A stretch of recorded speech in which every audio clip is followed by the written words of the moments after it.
Hello everyone, this is Shivraj Patidar. Welcome to Navigate Institute. यहाँ पर हम व्यापम के प्रीवियस ईयर क्वेश्चन सॉल्व कर रहे हैं। यहाँ पर पहला सब्जेक्ट हमने उठाया है सर्वेइंग का, और सर्वेइंग के कुछ हम 20 क्वेश्चंस देख चुके थे जो प्रीवियस ईयर आपके एग्जाम में आए हुए हैं।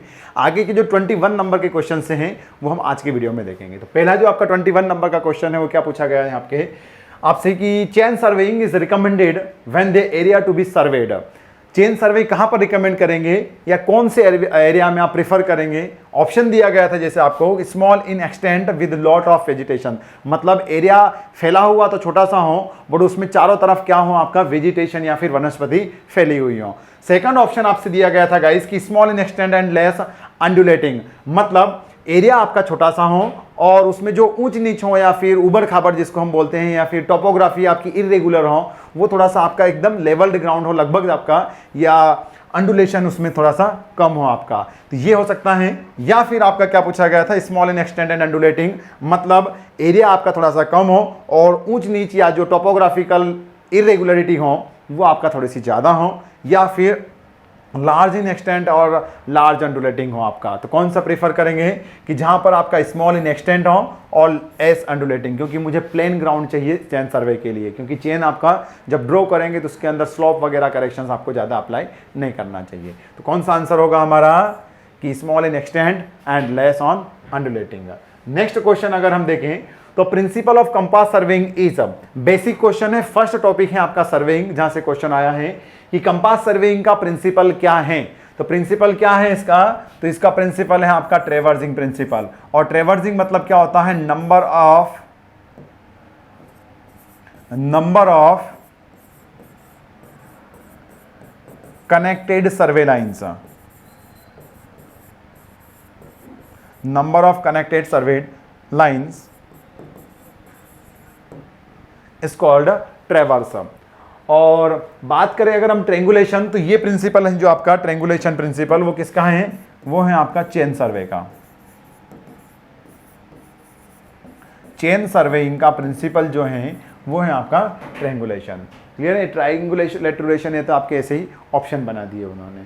नेक्स्ट अगर हम बात करें तो जो नेक्स्ट क्वेश्चन 23 था आपका सर्वेइंग में, वो आपसे क्या पूछा गया है प्रीवियस ईयर जो व्यापम की आपकी एग्जाम हुई थी उसमें, कि the two method of setting out a curve involves. तो ये जो एग्जाम में थोड़ा सा इरेगुलर टाइप का क्वेश्चन पूछा गया था, इसलिए इस क्वेश्चंस को आपकी व्यापम से डिलीट कर दिया गया था। बट फिर भी इसका आंसर देखें अगर कि टू मेथोडोलाइट मेथड से अगर आप सेटिंग आउट कर्व करना चाहते हैं तो क्या ऑप्शन, मतलब कौन सा मेजरमेंट प्रेफर करेंगे, दोनों एंगुलर या बोथ एंगुलर एंड लीनियर, या none of the above, linear measurements only या एंगुलर मेजरमेंट्स ओनली। तो जो आपका आंसर था यहाँ पर, आंसर क्या रहेगा कि एंगुलर मेजरमेंट अगर आपके दोनों रहेंगे तो आपका कर्व सेट आउट कर पाएंगे। बट ये आपका व्यापम ने फिर कैंसल कर दिया था, क्योंकि कुछ इरेगुलर मतलब आपके आउट ऑफ सिलेबस बोले या इररिलेवेंट टाइप का क्वेश्चन पूछा गया था। ये आउट ऑफ सिलेबस तो नहीं था, थियोडोलाइट का टॉपिक का था, बट इररिलेवेंट टाइप का क्वेश्चन पूछा गया था, स्पेसिफाई नहीं था थोड़ा सा ये। नेक्स्ट क्वेश्चन पूछा गया था जैसे आपसे कि if k is the total distance of the level line in kilometre then the permissible error in the first order precise levelling will be, कितना होगा आपका परमिसिबल एरर। तो परमिसिबल एरर की बात करें तो 3 ऑर्डर की आपकी इक्वेशंस आती हैं, या फिर परमिसिबल एरर मतलब प्रिसाइजन बोलते हैं हम, कि ज्यादा एकदम एक्यूरेट, उससे थोड़ा सा कम एक्यूरेट, उससे थोड़ा सा और कम एक्यूरेट, मतलब फर्स्ट ऑर्डर प्रिसाइजन कौन सा हो, फर्स्ट ऑर्डर अगर आपका प्रिसीजन हो तो उसके लिए जो परमिसिबल एरर रिकमेंडेड है गाइस वो कितना है, परमिसिबल एरर की बात करें तो उसके लिए जो रिकमेंडेड है वो है आपका ±4 टाइम्स ऑफ के, ±4 टाइम्स ऑफ रूट ऑफ के। क्लियर है ये अभी हमको।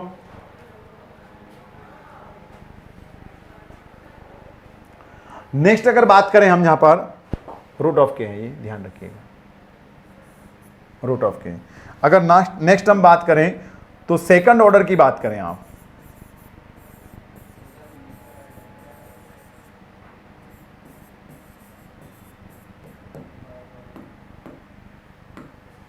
सेकंड ऑर्डर प्रिसाइजन में, मतलब आप थोड़ा सा बोलें कि थोड़ा सा एरर वगैरह चलेगा आपका, तो उसमें जो प्रिसीजन एरर हो आपका वो कितना परमिसिबल है, तो परमिसिबल एरर गाइस आपका रहेगा यहां पर ±8 रूट ऑफ के, एंड थर्ड कंडीशंस की बात करें तो ये भी ध्यान रखें हम, हो सकता है नेक्स्ट एग्जाम में हमारा ये पूछ लिया जाए। थर्ड ऑर्डर आपका प्रिसीजन हो, थर्ड ऑर्डर प्रिसाइजन चाहिए मुझे, तो उसके लिए जो परमिसिबल एरर रिकमेंडेड है गाइस आपको, वो रहेगा आपका ±12√k/mm। तो यहां पर अगर हम बात करें तो आपसे पूछा गया था कौन सा, first order precise levelling, then permissible error रहेगा आपका ±√k/mm। ये क्लियर है। देन नेक्स्ट क्वेश्चन पर अगर हम जाएं, ये सारे आपके जो सर्वे ऑफ इंडिया डिपार्टमेंट है उसके थ्रू रिकमेंडेड वैल्यूज हैं। नेक्स्ट क्वेश्चन आपसे जो पूछा गया था प्रीवियस ईयर में आपका, the point just vertically below the observer's positions in celestial sphere is called.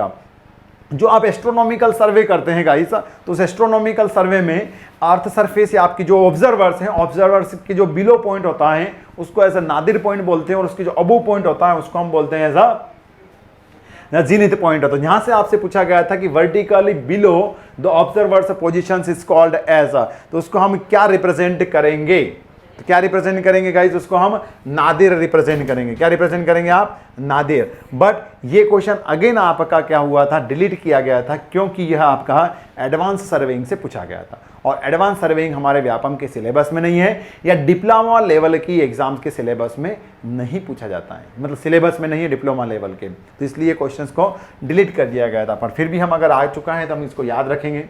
Next अगर हम बात करेंगे, if a star whose declination is 60 degree north culminates at zenith, its altitude at the lower culmination will be, कितना रहेगा lower कल्मिनेशंस का। तो इसकी बात करें तो एल्टीट्यूड, ये अगेन क्वेश्चन आपका रिपीट था, मतलब जो एस्ट्रोनॉमिकल सर्विस था या फिर आपका आज बात करें हम एडवांस सर्वेइंग का, उस टॉपिक से था, अगेन इसको डिलीट कर दिया गया था। बट फिर भी एग्जाम में हमसे पूछा गया है तो इसका आंसर तो हम निकाल ही सकते हैं।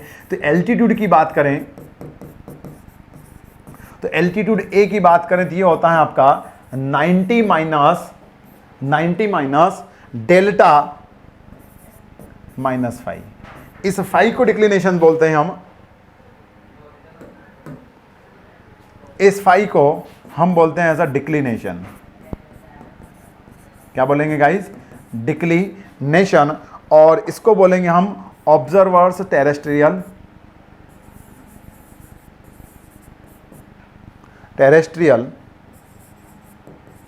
एल्टीट्यूड। ऑब्जर्वर्स टेरेस्ट्रियल एल्टीट्यूड से किस एंगल पर हैं या किस साइड्स पर हैं उसके रिगार्डिंग। तो अब यहां पर बात करें अगर हम जेनिथ एट द लोअर कल्मिनेशंस, अगर लोअर कल्मिनेशंस दिया गया हो तो वहां पर आपकी डेल्टा की वैल्यू कितना लाई करेगा गाइस, 0 डिग्री। कितना लाई करेगा, तो ये ध्यान रखें हम, एट लोअर। ये एडवांस सर्वेइंग का टॉपिक है तो इसको थोड़ा सा ध्यान रख लें, अगर एग्जाम में आई जाए तो फिर तो हमको करना ही पड़ेगा ना, वो क्वेश्चन डिलीट होना है या नहीं होना है तो ये आगे ऑब्जेक्शन पर डिपेंड करता है। बट जब एग्जाम में अगर ऐसे एडवांस के आ जाएंगे तो हमको करना ही है, तो वो भी हम ध्यान में रखेंगे। तो at lower culmination, at lower culminations point delta is equal to 0 degree. कितना रहेगा गाइज, 0 डिग्री। तो अब अगर आप यहां से a की वैल्यू फाइंड आउट करें तो a कितना रहेगा, a इक्वल टू 90 माइनस 0, और ये -5 वैल्यू कितना दिया है, नॉर्थ डिग्री दिया है आपको 60। तो ये ध्यान रखेगा, अगर डिक्लिनेशन कौन सा, नॉर्थ क्वाड्रेंट में होगा या फिर आपका साउथ इक्वेटर साइड होगा, नॉर्थ पोल साइड या साउथ पोल साइड। अगर नॉर्थ साइड दिया है तो मैं पॉजिटिव यूज करूंगा, और अगर साउथ साइड दिया है तो मैं नेगेटिव। मतलब यहां पर जो है 60 डिग्री, तो यहां पर मैं 5 की वैल्यू कितना लिखा है, प्लस, ये माइनस तो फार्मूले का माइनस है, तो 5 की वैल्यू +60 लिखा है। अगर ये साउथ पोल साइड बोलता है तब आप क्या यूज करेंगे, -60 यूज करते, बट अभी नॉर्थ बोला है इसलिए हम यहाँ पर पॉजिटिव यूज करेंगे। तो यहाँ पर ए की वैल्यू देखें तो ये कितना आ रहा है आपका 150 डिग्री। बट ये ध्यान रखिएगा, ए की वैल्यू कभी भी आपका 90 डिग्री से ज्यादा नहीं होगा। नॉट मतलब जो ए है नॉट ग्रेटर देन 90 डिग्री। सो मैं क्या करूंगा, ए इक्वल टू रहेगा आपका 180 माइनस 150 डिग्री कर दूंगा। मतलब वो सेकंड क्वाड्रेंट में शिफ्ट हो चुका है, किसमें, सेकंड क्वाड्रेंट में, इसलिए हमने क्या कर दिया है 180 माइनस 50 डिग्री। तो ये कितना बचा गाइस, तो ए की वैल्यू आ रही है मेरे पास 30 डिग्री। तो मीन्स आंसर कौन सा हो रहा है हमारा, आंसर हो रहा है हमारा 30 डिग्री। तो आंसर होगा आपका option number B, it's your correct answer. तो ये भी क्लियर है हमको। तो ये क्वेश्चंस भी डिलीट हुआ था क्योंकि आपका फिर एडवांस या एस्ट्रोनॉमिकल सर्वे का पार्ट है जो हमारे सिलेबस में नहीं है। बट फिर भी हम मान लीजिए कि एग्जाम में आ गया तो फिर क्या करेंगे, जैसे क्वेश्चन हम सोल्व कर सकते हैं। मान लीजिए कि इस बार एग्जाम में साउथ दे दे वो, तो साउथ आएगा तो यहाँ पर कितना लिखेंगे हम, प्लस लिखेंगे। तो अगेन आपका फिर 60 डिग्री 30 डिग्री ही आंसर आएगा, क्योंकि 90 माइनस प्लस 60 हो जाएगा तो वो आपका 30 डिग्री हो जाए। नेक्स्ट क्वेश्चन पूछा गया था गाइस कि the theodolite was a line of site can be reversed by revolving the telescope through 180 degree in the vertical plane is called up। Horizontal axis के अबाउट वर्टिकल प्लेन में अगर आपका telescope rotate करवा रहे हैं तो क्या होगा, plane theodolite, transit theodolite, Y theodolite या नॉन ट्रांजिट थियोडोलाइट। अब होता क्या है कि कभी कभी हमारे स्विंगिंग आती है टर्म्स, तो यहाँ पर एग्जाम में आपका जो व्यापम था उसने तो आपको हलवा परोस दिया है या फिर आपको क्या दे दिया है एकदम बिना, अगर आपको कंफ्यूजन भी होते हैं, जैसे बहुत सारे स्टूडेंट्स को होता है कि अगर horizontal axis in vertical plane हो तो ट्रांजिट थियोडोलाइट होता है या स्विंगिंग होता है, या vertical axis about horizontal plane हो तो स्विंगिंग होता है ट्रांजिट होता है। इसमें थोड़ा सा कन्फ्यूजन होता है, तो यहाँ पर वो कन्फ्यूजन भी हमको कोई मतलब प्रॉब्लम क्रिएट नहीं कर रहा है, क्योंकि एक ही ऑप्शन है ट्रांजिट थियोडोलाइट। बाकी plane theodolite, Y theodolite, non transit theodolite है। तो कुछ नॉन ट्रांजिट तो क्या होता है, अगर टेलीस्कोप आपका ऑटो लेवल जैसा हो, ऑटो लेवल जैसा मतलब उसको टिल्ट नहीं कर पाए आपका, तो जैसे एक तरह से बोले आप ऑटो लेवल या डंपी लेवल, वो क्या होते हैं आपके as a non transit type के इंस्ट्रूमेंट होते हैं। ट्रांजिट मतलब इसको आप अगर रोटेट करें तो आपका रोटेट होकर इसका पॉइंट रिवर्स हो जाए, इसको हम बोलते हैं कौन सा, हॉरिजॉन्टल एक्सिस के अबाउट वर्टिकल प्लेन में, तो इसको हम बोलते हैं theodolite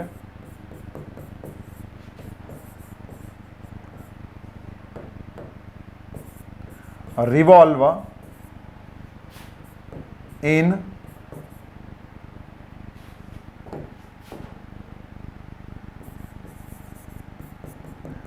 vertical plane about horizontal axis। इसको क्या पढ़ेंगे गाइस हम, इसको आप बोलेंगे कि वो ट्रांजिट थियोडोलाइट है। कौन सा है वो है आपका ट्रांजिट टाइप का थियोडोलाइट। और अगर हम बात करें स्विंगिंग की,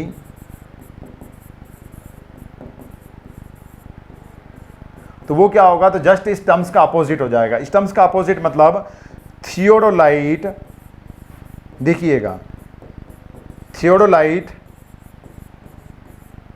revolve in horizontal plane about vertical axis. तो उसको हम क्या रिप्रेजेंट करेंगे, ऐसा स्विंगिंग। जैसे थियोडोलाइट है यहाँ पर लगा हुआ, तो इस थियोडोलाइट को आपने इस बॉडी को रोटेट किया, जैसे देखिए इस बॉडी को रोटेट कर रहे हैं, तो ये है वर्टिकल एक्सिस। इस वर्टिकल एक्सिस के अबाउट हॉरिजॉन्टल प्लेन में क्या हो रही है, बॉडी आपकी हॉरिजॉन्टल में ही है बट ये रोटेट हो रही है। तो हॉरिजॉन्टल प्लेन के अबाउट मतलब हॉरिजॉन्टल प्लेन में वर्टिकल एक्सिस के अबाउट ये रिवॉल्व कर रहा है, इसको हम बोलते हैं स्विंगिंग करना। क्लियर है गाइस, तो ये टर्म्स भी हमको ध्यान में रहेगा। तभी जो हमारा आंसर बन रहा है वो कौन सा होगा, वर्टिकल प्लेन के अबाउट हो रहा है हॉरिजॉन्टल एक्सिस में, तो ये कहलाएगा आपका ट्रांजिट थियोडोलाइट। नेक्स्ट अगर हम क्वेश्चंस पर बढ़ें तो वो आपसे क्या पूछा गया था कि व्हेन ये लीनियर इंस्ट्रूमेंट मतलब सर्वेइंग का है कि when it is not possible to chain around the obstacle the equation for the below figure is given bye. अगर कौन सी इक्वेशंस बनेगी, ये तो आपका मैथ्स से पूछ लिया है, जियोमेट्री या ट्रिग्नोमेट्री वाला पार्ट। क्या पूछ रहा है कि ये भी आपका अगर ये टर्म्स हैं, ए सी ए हैं, बी सी ए हैं, तो बताइए कि इन दोनों के रिलेशंस में क्या बनेगी। तो क्या बनेगी, सामने दिख रहा है कि ये आपका ऐसा हाइपोटेनस है, ये आपका ऐसा परपेंडिकुलर बना और ये आपका बेस बन गया है। तो अगर हम ए सी की भी इक्वेशंस निकालें यहाँ से, तो क्या बनेगी, A C is equal to root of कर्ण का वर्ग माइनस लंब वर्ग। तो लंब वर्ग कितना है, ए बी का स्क्वायर। इस टर्म्स में है क्या कुछ इक्वेशंस, तो ए सी के टर्म्स में दो हैं। तो ए सी के टर्म्स में देखिए बी सी स्क्वायर धन A B square not B C square minus A B square 100%। तो ये आपका सही क्या है आंसर, ऑप्शन नंबर 3 है। क्लियर है। नेक्स्ट क्वेश्चन पर अगर हम जाएं कि surveyor's compass work on the principle, surveyor's compass किसके ऊपर वर्क कर रहा है? थोड़ी देर पहले हमसे पूछा था कंपास सर्वेइंग किसके ऊपर, पर कंपास सर्वेइंग का प्रिंसिपल है ट्रेवर्सिंग। सर्वेयर्स कंपास का क्या है? क्यूबी सिस्टम पर, क्योंकि जो आपका प्रिज्मेटिक कंपास है, प्रिज्मेटिक कंपास वो गाइस वर्क करता है WCB सिस्टम पर। किस पर बेस्ड है? WCB सिस्टम, मतलब वो मेजर करता है आपका नॉर्थ पोल से ओनली डायरेक्शन। कहां से मेजर करता है गाइस? वो सिर्फ नॉर्थ डायरेक्शन से एंगल मेजर करता है। कौन? WCB सिस्टम में आपका। और बात करें हम किसकी, अगर सर्वेयर्स कंपास की, तो सर्वेयर्स कंपास जो काम करेगा आपका, सर्वेयर्स कंपास,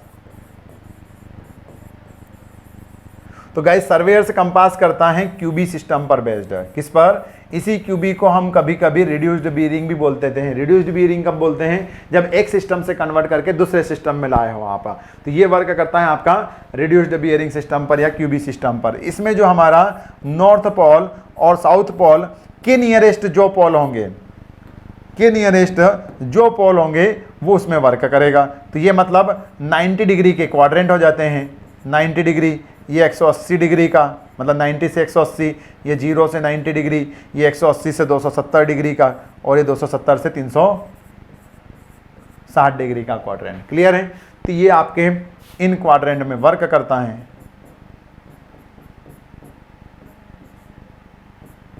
तो ध्यान रखेंगे हम। क्लियर है टर्म्स भी? तो यहां पर जो आपका आंसर रहेगा वो क्या? Magnetic bearing system, whole circle bearing system, या फिर क्वाड्रेंटल बियरिंग सिस्टम। तो आप सब कुछ बता सकते हैं कि इसका आंसर क्या है। तो इसका आंसर सामने दिख रहा है आपको कि यह surveyor's compass based on QB system, मतलब ऑप्शन नंबर डी आपका सही रहेगा। नेक्स्ट अगर हम बात करें गाइस, तो जो 30 नंबर का क्वेश्चन है आपका प्रीवियस ईयर एग्जाम्स का, क्या पूछा गया है? Chainage of point of intersection is 1192 metre and the tangent length is 141.48 metre, then the chainage point of curve is. बहुत ही शानदार क्वेश्चन था आपका, और ये ऐसा नहीं बोल सकते हैं कि क्वेश्चन कैंसिल हुआ था। ये बिल्कुल आपका क्वेश्चन वैलिड था, और इसका कोई से भी हटाया नहीं गया, कुछ भी हटाया नहीं गया है। मतलब ये क्वेश्चन आपका रिलेटेड नहीं था, और ऐसे क्वेश्चंस आपके एग्जाम में आ सकते हैं। क्या पूछा गया है कि एक कर्व है, ये बना लिया गाइज हमने कर्व। जहां से कर्व स्टार्ट होता है ना गाइज, जहां से गाइज ये कर्व स्टार्ट होता है और ये कहलाता है एंड पॉइंट। तो जहां से कर्व स्टार्ट हुआ उसको आपने बोल दिया बिगिनिंग।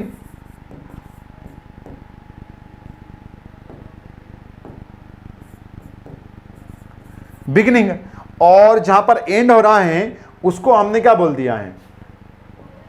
एंड। अब बात करें अब अगर आप यहां पर, तो इसको हम बोलते हैं point of curve. Point of curve, ये ध्यान रखें, कर्व से क्वेश्चंस आते ही हैं आपकी एग्जाम में, क्योंकि ये 2 से 3 सब्जेक्ट में बनते हैं, सर्वेइंग, हाईवे और रेलवे। तो यहाँ से तो बन ही जाना। और इरिगेशंस में भी कहीं ना कहीं थोड़ा सा कर्व से के टर्म्स में आप बात करें, थोड़ा सा जैसे कैनाल फॉल वगैरह में, तो वहाँ पर कर्व से थोड़ी सी टर्मिनोलॉजी आज यूज़ कर सकते हैं। बाकी 2 टर्म्स तो हैं, कैनाल स्ट्रक्चर जब डिज़ाइन करें तो पॉइंट ऑफ कर्व बोलते हैं, और इसको बोलते हैं हम पॉइंट ऑफ टेंजेंसी।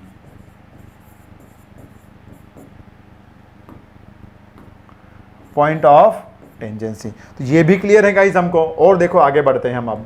अब अगर गाइज इससे आपने क्या किया है, ये था आपका ट्रैफिक का डायरेक्शंस, मान लीजिए इस डायरेक्शंस में आपका ट्रैफिक जा रहा था। थोड़ा सा और इसको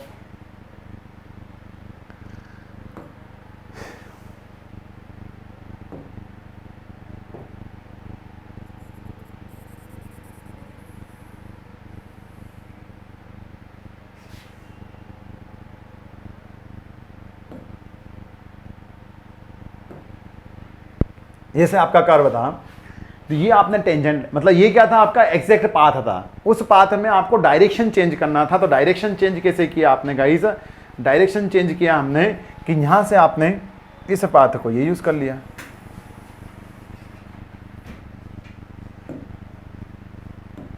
ये आपने डायरेक्शन चेंज कर लिया। क्लियर है?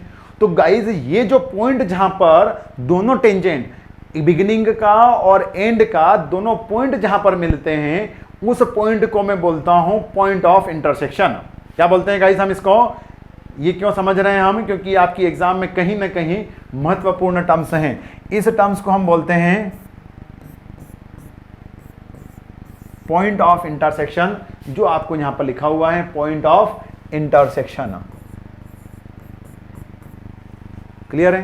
तो इस टर्म्स को हम बोलते हैं पॉइंट ऑफ इंटरसेक्शन। इसी एंगल को बोलते हैं आप डिफ्लेक्शन एंगल फाई, कहीं पर डेल्टा से रिप्रेजेंट करते हैं, कहीं पर इसको फाई से रिप्रेजेंट करते हैं। पॉइंट ऑफ इंटरसेक्शन क्लियर है? तो इसकी जो चेनेज है, chainage of point of intersection कितना दिया है? ये दिया है गाइस हमको, यहां पर लिख दूं मैं, ओके, 1192 मीटर। क्लियर है? दूसरा बोला है कि टेंजेंट लेंथ इज 1/4। ये टेंजेंट लेंथ क्या होती है? टेंजेंट लेंथ होती है आपका पॉइंट ऑफ इंटरसेक्शन से एंड पॉइंट तक की लेंथ, या फिर बिगिनिंग से लेकर पॉइंट ऑफ इंटरसेक्शन तक की लेंथ को बोलता हूं गाइस में टेंजेंट लेंथ। तो ये कहलाएगी आपकी tangent length.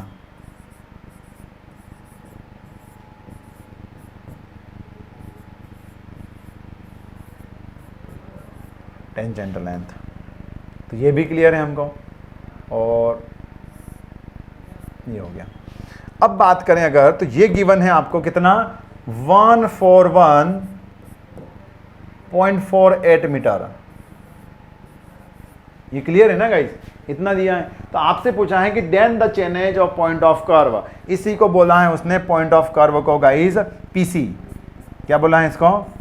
P dot C. ये लिखा है ना P डॉट सी, मतलब पॉइंट ऑफ कर्व आपसे पूछना है बिगनिंग। तो ये कितना होगा? तो ये गाइस आप तुरंत बता सकते हो ना गाइस। यहाँ से स्टार्ट किया आपने तो वहां पर पहुंचे तो कितना? 1192 मीटर निकला, और यहाँ से गए तो कितना दूरी ट्रेवल किया आपने? तो 141.48 मीटर आपने दूरी तय की। कितना किया है?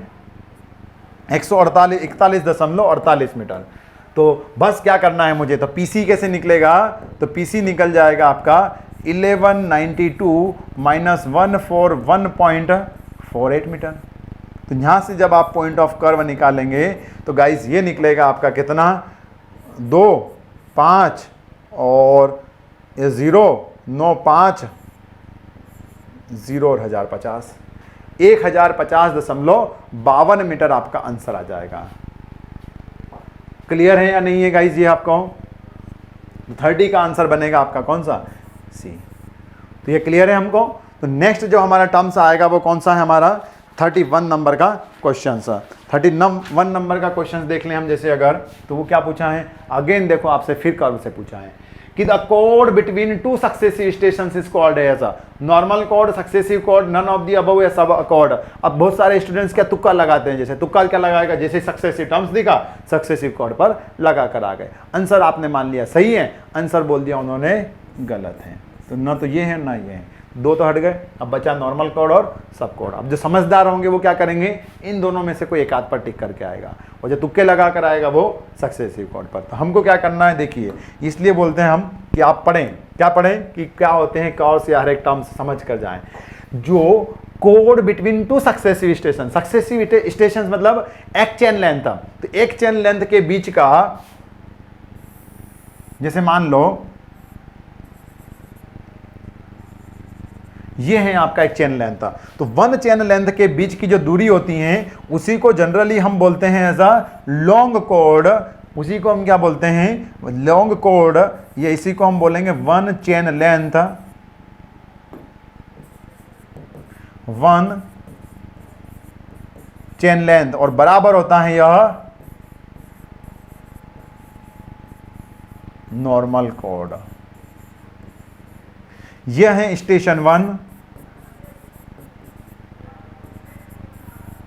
और यह है आपका स्टेशन 2।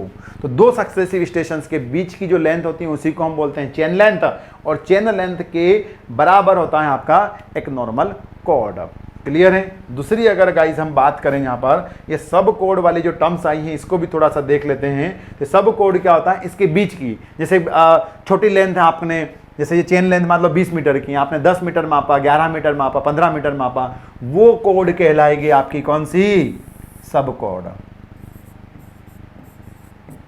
तो code shorter than long code या नॉर्मल कोड या one chain length shorter than distance रहेगा तो वो कहलाएगी आपकी सब कोड। तो मान लीजिए कि एग्जाम में आपसे ऐसा पूछ लिया कि अगर एक चेन लेंथ है आपका 20 मीटर का, आपने जो कोड मापा है वो आपका 11 मीटर या 12 मीटर का है, बताइए कि वो कौन सी कोड बन रही हैं? वो आपकी बन रही है सब कोड। उसने बोला है कि चेन आपका 30 मीटर का है और कोड की जो लेंथ आ रही है वो भी आपका 30 मीटर है, तो बताइए कौन सी कोड है? वो नॉर्मल कोड है। तो यहाँ पर क्लियर है गाइस, तो आंसर होगा हमारा भी नॉर्मल कोड, क्योंकि दो सक्सेसिव स्टेशन के बीच की दूरी थी। ये टर्म्स भी हम ध्यान में रखेंगे।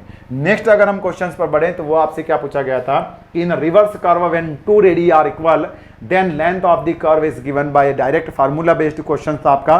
और ऐसे एग्जाम में कभी कभी क्वेश्चन आ जाते हैं और फिर डायरेक्ट कभी कभी ये कैंसल आउट भी हो जाते हैं। बट यहाँ पर अगर हम ऑप्शंस की बात करें तो ऑप्शन नंबर आपका 4 times of root of RV आपका सही हो रहा है। L equal to 4 times of root of 4 RV आपका सही हो रहा है।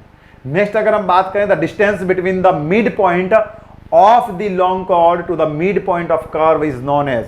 अगेन देखो फिर कर्व का क्वेश्चन सर। अब ये जरूरी नहीं है कि एक ही एग्जाम मतलब एक ही पेपर का है, ये हमने क्या किया है, नंबर ऑफ पेपर जो आपके व्यापम में 2016 की 2-3 शिफ्ट हुई थी, 18 के 2-3 शिफ्ट हुए थे, फिर आपके अब 20 में हुआ है जैसे, तो 20 के अभी क्वेश्चंस नहीं लिए हैं हमने, बट 18 के 16 के ये वाले जो क्वेश्चंस हैं आपके उनसे क्वेश्चंस उठाए थे, मतलब 2-3 साल के मिलाकर हैं। तो ये जरूरी है ना समझें कि सारे क्वेश्चन कर्व से आ रहे हैं, वो अलग अलग शिफ्ट में अलग अलग साल के क्वेश्चन हैं। क्लियर है? कंफ्यूजन न रहे हमको।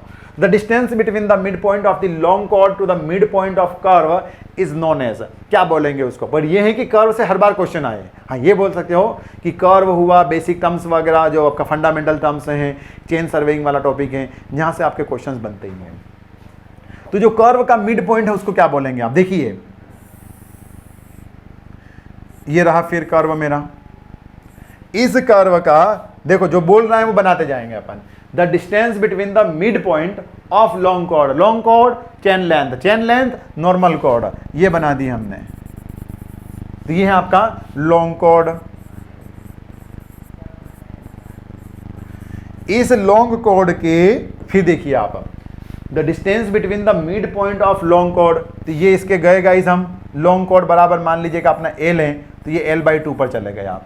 ठीक है, तो ये रहा L/2 और ये रहा L/2 and long chord to the mid point of curve. दूसरा क्या, इस कर्व का मिड पॉइंट पर चले जाएं, तो ये भी चले गए, हमको क्या दिक्कत है, तो ये चले गए आप तो ये रहा है mid point of curve.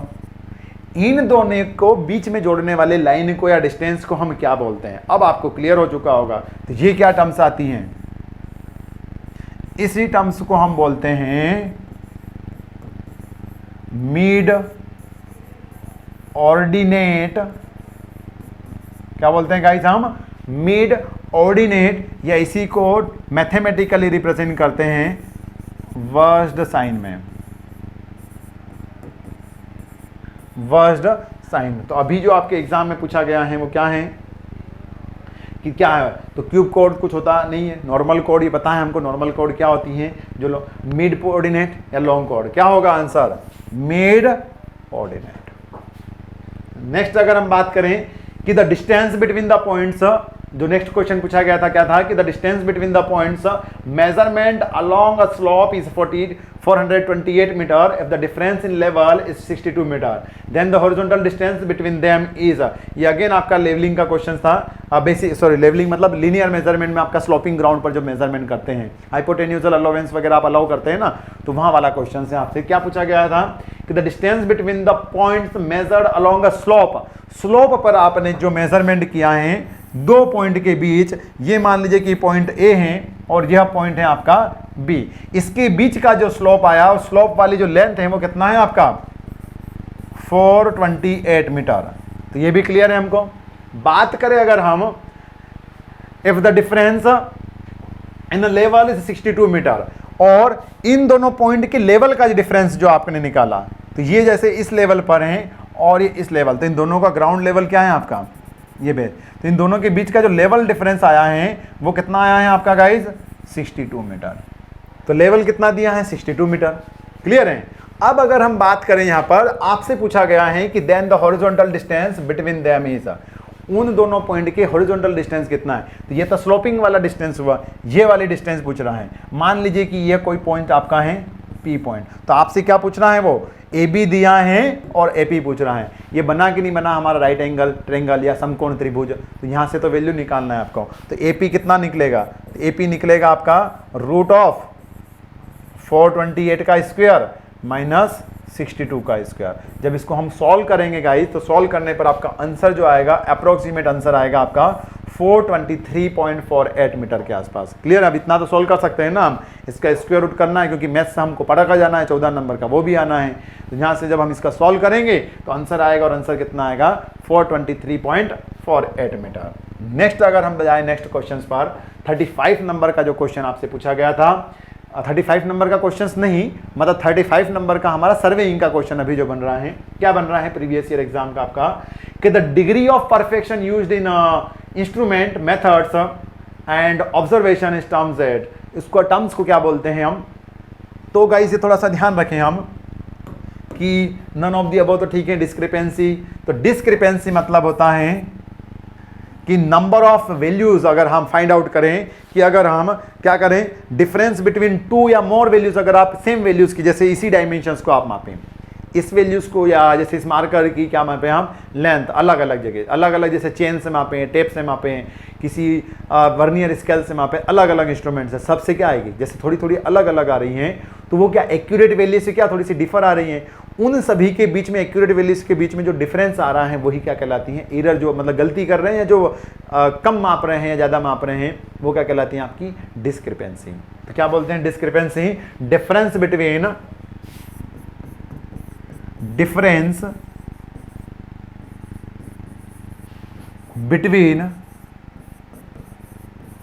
To or more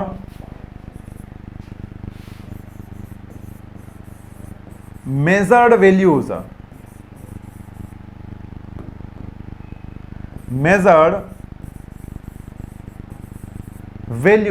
for same object, मतलब सेम ऑब्जेक्ट के लिए अगर आप क्या करें, मेजरमेंट करें, बट उसमें क्या आ जाए, एरर आ जाए, मतलब एक बार माप रहे हैं 15 सेंटीमीटर, कहीं 16 सेंटीमीटर, कहीं 15.5 सेंटीमीटर, तो ये जो एरर आ रही है इसको हम बोलते हैं डिस्क्रिपेंसी या विसंगति। तो difference between 2 or more measured values of same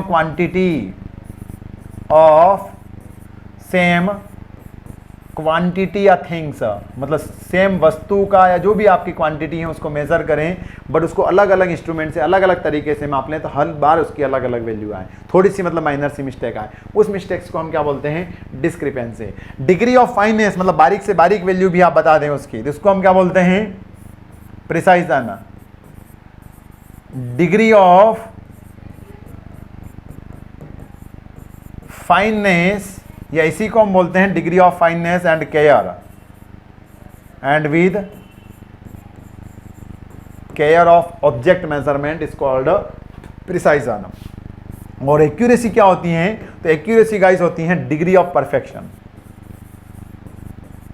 degree of perfection is called your accuracy. Degree of perfection मतलब जितनी ज्यादा सटीक वैल्यू बताएं, एक्यूरेट, जो एग्जैक्ट है उसी के आसपास बताएं। जैसे इस मार्कर की लेंथ एग्जैक्ट 15.1 सेंटीमीटर है और आप बता रहे हो 15.11 सेंटीमीटर या 15.15 सेंटीमीटर, 15.1 सेंटीमीटर एग्जैक्ट बता रहे हैं, वो क्या है आपकी एक्यूरेसी, उतनी ज़्यादा परफेक्ट वैल्यू। आपको 14.9 बता रहा है, कोई 14.8 बता रहा है, तो इतनी एक्यूरेट वैल्यू नहीं है। बट ज़्यादा एक्यूरेट कौन सी है, 15.1 बता रहे हैं आप, 15.99 बता रहे हैं, 0.99 बता रहे हैं, तो ये वाले जो वैल्यू है वो आपकी क्या कहलाएगी, ज़्यादा परफेक्ट टाइप की है। तो डिग्री ऑफ परफेक्शन मतलब जितनी आप एक्यूरेट बताएंगे वो आपका एक्यूरेसी कहलाएगा। तो यहाँ पर आंसर की बात करें तो आंसर होगा हमारा, उत्तर जो बन रहा है, degree of perfection used in instrument as a accuracy, क्या कहलाएगा हमारा, एज अ एक्यूरेसी। तो ये टर्म्स भी ध्यान रहेगी। और नेक्स्ट क्वेश्चन की अगर हम बात करें कि the condition which arise when the image formed by the objective is not in the plane of cross hairs is called as, तो उसको हम कौन सी गलती या क्या बोलेंगे यहाँ पर। तो ये तो गाइस सभी को पता होगा कि हम उसको क्या बोलेंगे, पता है क्या, क्या बोल रहा है कि वह स्थिति जो तब उत्पन्न होती है जब वस्तु द्वारा निर्मित छवि क्रॉस तार के समतल में नहीं होती है या थोड़ी सी ब्लर होती है गाइस। हमको क्या होती है बोलते हैं ना शार्प इमेज, सही से फोटो नहीं आ रहा है यार तुम्हारा, थोड़ा फोटो ब्लर हो गया है। क्यों ब्लर हो गया है? कैमरा खराब हो गया है क्या? कैमरा खराब नहीं हुआ है, लेंस सही से हो सकता है साफ नहीं किया हो, या आपका मोबाइल से पिक्चर लेने में उस टाइम पर मोबाइल से हाथ हिल गया हो तो ब्लर हो जाता है। तब क्या करेंगे, या तो डबल से पिक करो या कैमरे को थोड़ा सा साफ करो, लेंस को साफ किया, अगेन पिक्चर आपने पिक किया तो वो आपका शार्प बन जाएगा। मतलब ब्लर बोलते ना, आप आंखों से जब उठते हैं तो सही सही दिखता नहीं है तो आप आंख क्या करते हो, रब कर लेते हैं। रब करने से क्या, जो धुंधली चीजें दिख रही थी, आप पेपर पढ़ रहे थे आपको सही से नहीं दिख रहा, आंखें आपने रब कर ली तो आपको सही से दिखने लगे, आपने उसको दूर कर दिया। उस एरर को क्या बोलते हैं, उस बीमारी मतलब नहीं, उस मिस्टेक को क्या बोलते हैं, पैरालैक्स। क्या बोलते हैं गाइस हम, पैरालैक्स होना, या फिर ब्लर को दूर करने को फिर हम क्या बोलेंगे, पैरालैक्स। तो क्या बोल रहे हैं कि the condition which arises when the image formed by the objective is not in the plane of cross hairs is called as a parallax. या इस टर्म्स को हम यूज करेंगे। सेंटरिंग का मतलब क्या होता है, सेंटरिंग का मतलब होता है कि जो ग्राउंड पर स्टेशन है, जो ग्राउंड पर आपका ऑब्जेक्टिव पॉइंट है, उसको प्लम्ब बोब के थ्रू स्टेशन के ऊपर लेकर आना। जैसे यहाँ पर आपका ट्राइपॉड लगा, थियोडोलाइट लगा हुआ है, तो इस थियोडोलाइट के रिस्पेक्ट में जो ग्राउंड का पॉइंट है उसको सेंटर आउट करना है, तो ये कहलाती है आपकी सेंटरिंग। टेलीस्कोप नॉर्मल और टेलीस्कोप इन्वर्टेड होते हैं आपका। जब इस टेलीस्कोप को हम क्या करते हैं, रोटेट करते हैं, मतलब ट्रांजिटिंग करते हैं, तो जब आपका वर्टिकल सर्कल एक साइड आपका लेफ्ट साइड रहेगा और एक बार आपका राइट साइड रहेगा, तो जब फेस लेफ्ट पोजीशन रहता है, फेस लेफ्ट पोजीशन मतलब जब आपका टेलीस्कोप का जो देखने वाला सिरा हो, मतलब जिस टाइप से देख रहे हो आप, जब देख रहे हो तो जो वर्टिकल सर्कल हो किसका, थियोडोलाइट का वर्टिकल सर्कल आपके राइट लेफ्ट साइड हो तो उसको हम बोलते हैं फेस लेफ्ट पोजीशन, और वहां से जो ऑब्जर्वेशन लिया है वो कहलाता है टेलीस्कोप नॉर्मल। और अगर इसी टेलीस्कोप को आप देखिए ऐसे रोटेट कर दें, आप उधर से लें तो ये वर्टिकल सर्कल आपके किस साइड आ चुका है, राइट साइड, इसको हम बोलते हैं टेलीस्कोप इन्वर्टेड। तो ये भी क्लियर है गाइस हमको। तो यहाँ पर आंसर बनेगा आपका कौन सा, पैरेलैक्स। बाकी के चारों ऑप्शन हमने क्लियर आउट कर चुके हैं। क्या, टेलीस्कोप इन्वर्टेड मतलब जब आपका वर्टिकल सर्कल राइट साइड हो ऑब्जर्वर के तो उसको टेलीस्कोप इन्वर्टेड बोलते हैं। टेलीस्कोप नॉर्मल मतलब जो वर्टिकल सर्कल हो आपके लेफ्ट साइड हो तब आप उसको बोलते हैं टेलीस्कोप नॉर्मल। और सेंटरिंग मतलब जो आपका ऑब्जेक्ट है उसको हमको ग्राउंड पोजीशंस पर लेकर आना है। क्लियर है गाइस। तो यहाँ पर ये हमारे सर्वेइंग का ये वाला टॉपिक, मतलब जो number of questions previous year में आए हुए थे वो भी हमने क्लियर आउट कर चुके हैं। और क्वेश्चंस अगर आपके बचे होंगे तो उसको हम नेक्स्ट वीडियो में लेकर आएंगे, अदरवाइज हम नेक्स्ट सब्जेक्ट कवर अप करेंगे। अगर आपको ये वीडियोस हेल्पफुल लगते हैं अपनी एग्जाम्स की प्रिपरेशंस में तो वीडियोस को लाइक करें, नेविगेट इंस्टीट्यूट के चैनल को सब्सक्राइब करें और अपने दोस्तों के साथ में शेयर आउट करते रहें ताकि उनका भी एग्जाम निकले आपके साथ साथ में, दोनों की ज्वाइनिंग साथ में हो ना गाइस। क्लियर है। Thank you to everyone.